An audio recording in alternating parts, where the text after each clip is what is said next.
Sir Duncan de Tor. 4 pages for Sir Duncan. Must have been quite a man. So they say. Hepiniz hoş geldiniz arkadaşlar. 7 Krallık Şövalyesi'nin 2. bölümünün incelemesi için karşınızdayım. Kitabı okumayanlar için spoilersız bir video olacak. Spoilerlı kısımları en sona sakladım.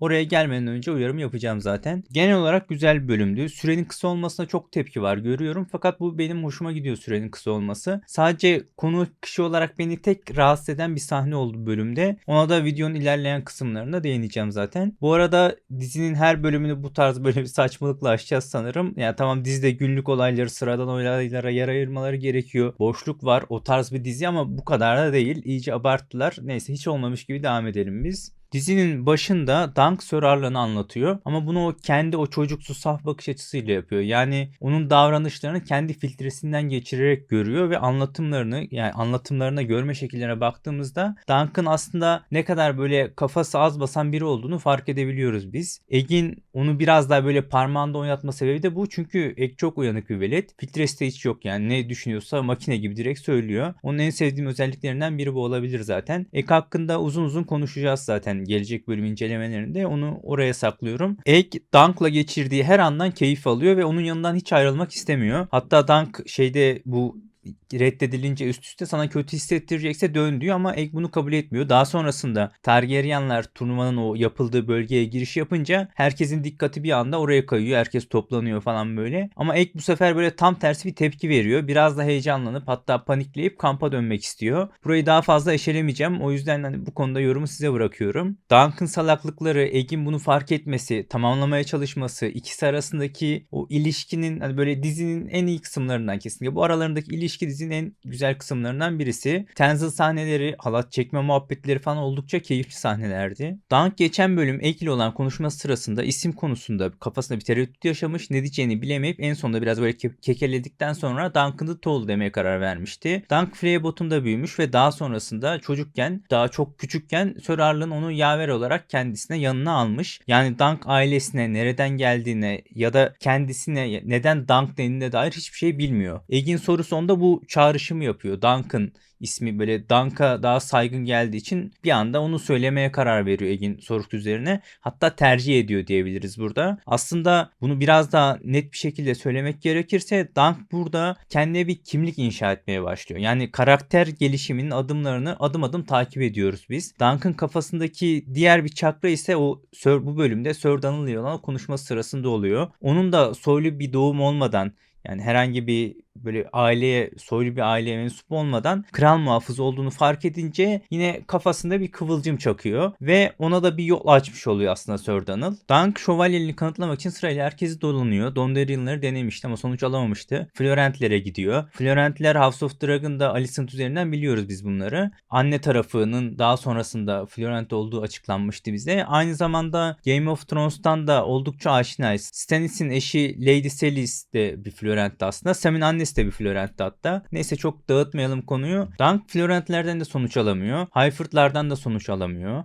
Daha sonrasında Tyrell'lere gidiyor. Leo Tyrell'le görüşüyor. O da çok önemli bir isim gerçekten. Turnuvada, yani Ashford'da, yani biz Reach topraklarındayız şu anda. Lord Ashford ev sahibi olduğu için kalenin başında o var. O çok önemli isimlerden birisi ama Lord Ashford dediğimiz kişi de Highgarden'a bağlı. Yani Tyrell'lerin sancaktarı oluyor aynı zamanda. O yüzden aslında biz Leo Tyrell'in topraklarında bulunuyoruz şu anda. Ve bu turnuva sırasında bulunan isimler arasında, yani kişiler arasında statü olarak en yüksek isimlerden biri olarak karşımıza çıkacak o. Aynı zamanda mızrak konusunda, o dövüşler konusunda da çok yetenekli isimlerden biri. Hatta bazılarına göre tarihteki en iyi isimlerden biri olduğu söyleniyor. En sonunda Targaryenlar alana ve dizimize giriş yapıyor. Yeri gelmişken onları da kısaca tanıyalım. Biz dizimizde görmeyeceğiz ama tahtta 2. Daenerys Targaryen var. The Good, yani iyi kral olarak tanınıyor. 1 numaralı oğlu, yani tahtın 1 numaralı valisi ise Baelor Targaryen. Benim Targaryenler arasında en sevdiğim karakterlerden biridir. Bu ikilinin önemli bir iki özelliği var. 2. Daenerys, Dorne'un fethinin en kemik isimlerinden isimlerinden biri olabilir. Hatta en kemik ismi diyebiliriz yani. O açıdan Targaryen krallar arasında çok ayrı bir yere sahip. Biliyorsunuz ki aynı zamanda kralların böyle çok uzun bir title ünvanı oluyor. Andalların, Rhoynar'ın, ilk insanların falan diye uzayıp giden ve orada Protect of the Realm yani diyarın koruyucusu diye bir ünvan da var. Bu ünvan krallarda olur normalde ama belli naiplik falan varsa ona geçer. Cersei'de olduğu gibi falan o tarz şeylerde naibe geçebiliyor bu özel olarak. Kralın özel bir durumunun bulunması lazım yani başkasına geçmesi için. İşte burada da tüm bunlara istisna olan bir şey var. Daeron yaşarken kendisi bu sıfatını kralın eli ünvanı ile beraber oğluna Prens Baelor'a devrediyor. Onun şu anki potansiyelini anlatmak için söylüyorum bunları. Çünkü gerçekten önemli bir nokta burası. Kardeşi Maekar ise kralın 4. oğlu. Yani veraset sıralamasında çok aşağılarda. Baelor ilk sırada. Ondan sonra 2 tane çocuğu var. Valar ve Mataris diye. Ondan sonra sıralama Baelor'ın diğer kardeşlerine geçiyor. Yani burada Maekar 6. sırada yer alıyor veraset sıralamasında. Girişte ona Baelor kadar önem vermemelerinin anons ederlerken sebebi bu aslında. Bu iki kardeş arasında nasıl bir dinamik oluşturacak ki zaten hani oğulları üzerinden belli biz bir şeyler gördük oradaki muhabbetler arasında. Bunu ilerleyen bölümlerde daha yakından tanık olacağız bunlara. Maekar'ın 2 numaralı oğlu Aerion ile Dunk ilk defa karşılaştı. Biraz fazla böyle küçümseyici bir giriş oldu. Ukala bir tavrı vardı zaten ki genel olarak da öyle bir tavırda birisi kendisi. Dunk'ın böyle atlarla olan o iyi ilişkisine biz devam sahnesinde bir kez daha tanık olduk. Daha sonrasında Dunk 2 tane kral muhafızıyla karşılaştı. Sir Roland Crackle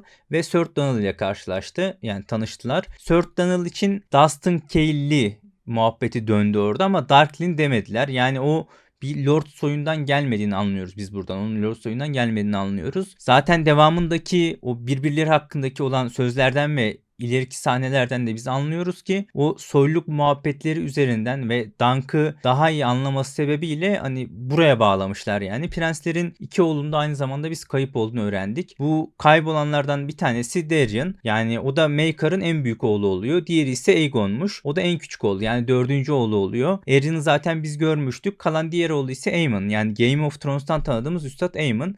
Onu dizide görecek miyiz henüz belli değil ama görürsek bence hoş olur gerçekten. En sonunda Prens Baelor sayesinde turnuvadaki yerini almayı başardı Dunk. Ama bu sahne beklediğim, kafamda kurduğum şekliyle bulmadım ben bu sahneyi. Bu beni biraz rahatsız etti. Videonun başında da bahsetmiştim. Çünkü Baelor'ın karakteri birazcık değişmiş oldu burada. Ya bu konuşmalar üzerinden değişmiş oldu. Normalde bu konuşmalar yapılırken Baelor dışarıdan izliyor ve en kritik anda ben Sir Arlan'ı hatırlıyorum diye olaya müdahale ediyordu. Burada ise Dunk'ın sorusunun sonrasında yani Dunk sorduktan sonra cevap verdi. Yani Dunk ısrarla doğrudan ona yönelterek soruyu sordu. Yani evet yine burada iyi niyetli ama böyle bir baskı da vardı üzerinde. Kitapta ise tamamen dışarıdan izleyip karışmayabilecekken o kendi yüce gönüllülüğü sebebiyle hak edene hak ettiğini verme özelliği sebebiyle müdahale ediyordu. Yani Baelor karakterinden bir parça götürdü gibi oldu benim içimde şu ana kadar dizi. Şu ana kadar hani dizide tek rahatsız eden kısım beni bu oldu açıkçası. Bir demirci olan Sterling Pate ile de tanıştık biz. Zırh konusunda anlaştılar Dunk'la. Biraz kolay ikna oldu sanki bu arada. Aralarındaki konuşma böyle biraz daha düzgün olabilirmiş gibi geldi bana. Yani tamam indirim yapıyor daha sonrası için anlaşıyorlar falan ama yani sanki böyle Dunk'ın adamı ikna etmek için uğraşması gerekirken adam Dunk zırhı sana vereyim diye ikna ediyormuş gibi bir ortam oluştu. Lord Ashford'un kızı Gwen'i de gördük. Turnuva aslında onun için. Onun hakkında da çok güzel bir teori var. Fakat hani kafamda bağlayabilirsem ilerleyen zamanlarda onu da değineceğim o konuya da. Kısaca turnuva usulünden de bahsetmiş olayım. 5 tane şampiyon var. Bu ev sahibi haneyi temsil ediyor bu şampiyonlar. Turnuvadaki asıl hedef gibi yani bunlar. Lord Tyrell doğal olarak var. Bizzat Lord Ashford'un 2 tane oğlu var. Humphrey Harding var. Prens Valer var bu 5 şampiyon arasında. Tahtın 1 numara varisi olan Prens Baelor'ın en büyük oğlundan bahsediyorum. Karşılarında ise Dunk ile Baelor konuşmasına geçen o ismini sorduğu Lannister'lardan Gri Aslan Daemon Lannister var. Onun varisi Tybalt Lannister var. Lord Tully var. Hightower'lardan Avelar Hightower var ve geçen bölüm yakinen tanıdığımız Lord Lionel Baratheon var. Turnuvanın başlangıcı cidden çok iyiydi. Eşleşmeler falan güzeldi ama çok kısa tutmuşlar oralara. Dövüş sahneleri falan da güzeldi. Dunk'ın depresif hali yerine turnuvayı biraz daha izlemeliydik bence. Hiç değilse ya böyle şampiyonların maçlarını izlememiz lazımdı. Neyse ben kitap üzerinden olan biteni anlatayım size. Çünkü oraları hızlı geçtiler. Ne olur bilmediğim için bu arada gelecek bölümlerde bu uyarımı yapayım. Videonun bundan sonra kalan kısmı spoiler olacak. Spoiler'dan çekinenler burada kapatabilirler videoyu. İlk roundda kimse birbirini indiremiyor. İkinci roundda ise Humphrey Harding Lord Tully'yi düşürüyor. Rakibinin meydan okuması sonrasında böyle kılıç dövüşü yapıyorlar yerde. Kılıç dövüşünde de yeniyor. Prens Valar yine ikinci roundda karşısındaki Hightower'ı indiriyor. Üçüncü roundda Lord Tyrell Daemon Lannister yeniyor. Altıncı roundda ise kaybeden Lannister'ın varisi olan Tybolt ev sahibi Lord Ashford'un büyük oğlunu yeniyor. Bu Ashford, Lord Ashford'un büyük oğlu şampiyonlar arasında ilk kaybeden